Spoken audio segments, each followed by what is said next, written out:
मेरे बच्चे, तुम यह सोचकर विचलित रहते हो कि मेरा भाग्य मेरा साथ क्यों नहीं दे रहा है।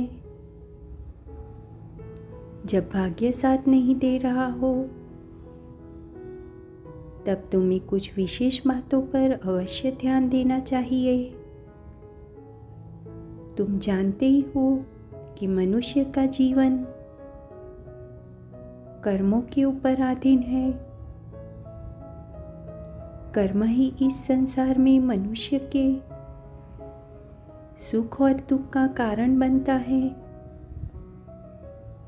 इसलिए इस जीवन काल में मनुष्य को जितना हो सके उतने सत्कर्म करने चाहिए।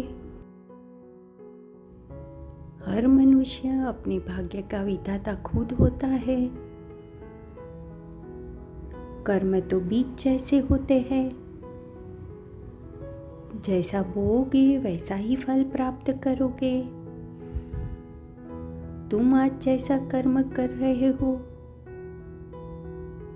उसका वैसा ही फल तुम्हें प्राप्त हो रहा है। मेरे बच्चे, तुम्हारे अच्छे या बुरे कर्मों का साया तुम्हारे जीवन में सदैव रहता है।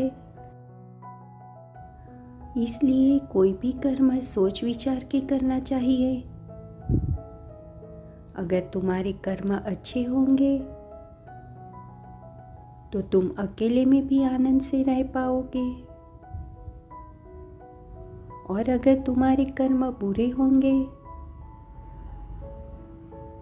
तो तुम सारी सुख सुविधा के होने के बावजूद भी सुखी नहीं रह पाओगे। कोई भी बुरा कर्म तुम चाहे अपने आनंद के लिए करते हो या अपनों के लिए या कभी कभी किसी और के कहने पर करते हो, लेकिन उसका बुरा फल तो तुम्हें ही भुगतना पड़ता है।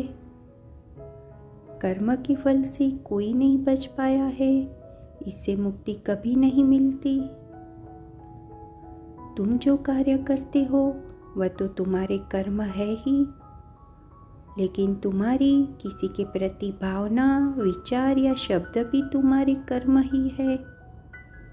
जब तुम किसी के प्रति अच्छी भावना रखते हो तो तुम्हारे साथ भी अच्छा ही होता है। अच्छे कर्म करते वक्त बदले में किसी से कोई भी उम्मीद मत रखना, क्योंकि अच्छे कर्म का बदला कोई और नहीं, मैं स्वयं देता हूँ। तुम अपने कर्म बदलो, तुम्हारा भाग्य अपने आप बदल जाएगा मेरे बच्चे।